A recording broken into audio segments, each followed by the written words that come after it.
Resilience in the Southwest means that we're relying on our value systems, our respect for our water, our Autumn Himmaduk, which is who we are, our way of life. And you have to live in balance.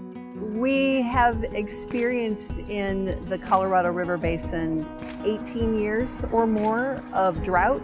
If it continues, we could see levels in Lake Mead that are devastating. We need to think differently about the health of the Colorado River in a sustainable way that aligns with the new water reality. We have thousands and thousands of years of history here on this land. There are answers that tribes can bring to the table.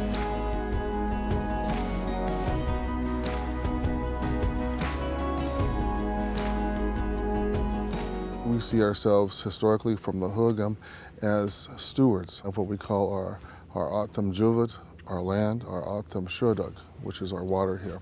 We're farmers, we're agriculturalists. Our whole economy was from the river. Over 150 years ago, the Gila River was dammed upstream.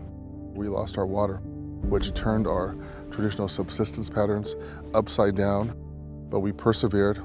That was the beginning of the fight for our water rights back.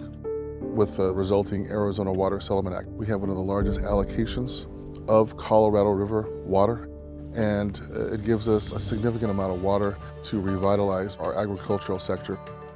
We're doing some cutting-edge, innovative water management. Although we're in times of shortage on the Colorado River, we're actually storing thousands of acre-feet here. The land is healing itself. This is a testament to our past and testament to our ongoing stewardship. There are many things we can learn from our sovereign nation tribal partners. Water is foundational for life in Arizona. And if we manage our water resources in a balanced and resilient way so that river systems are stable, both people and nature will benefit.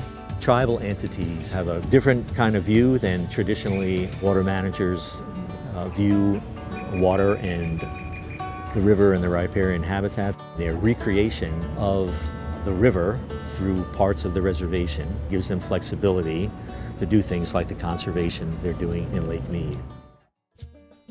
All throughout the Southwest, we're waking up to a new reality. You see a stressed, over-allocated Colorado River. The problem is drought supercharged by climate change has decimated the region's stored water. And if we want to protect the river system on which everything depends, we have to do things differently. The Drought Contingency Plan is a plan of the 7 Colorado River Basin states and the Federal Bureau of Reclamation and Mexico. It's a commitment for all parties to take less water from the Colorado River. The most important part is the goal of saving elevations in Lake Mead before they got to the place where we were to the point of no return and would have to build it up, which would be almost impossible. And the critical part for Arizona is the commitment that we collectively solve the problem to make sure that our economy and quality of life are protected. It would not have happened without tribal leadership and tribal water and their effort to think about the life of the whole region. We don't want a system crash. Because of our large stake, the community foregoed some of its water to protect the Lake Mead elevation levels. Our water would be used for conservation efforts as well. We understood that without DCP, all involved would be significantly affected. We know firsthand the devastation that losing your water can have. We did not want that to happen again to anyone. It was important for a long-term certainty in a water supply for all of Arizona.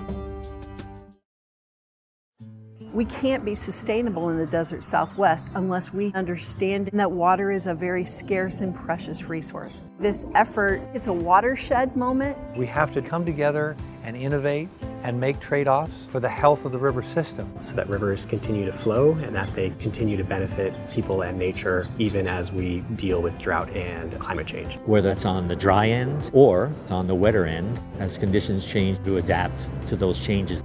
Water connects us all. It begins with each one of us. As states, as regions, as cities, as sovereign tribal nations, we can be a model for water resiliency in the future.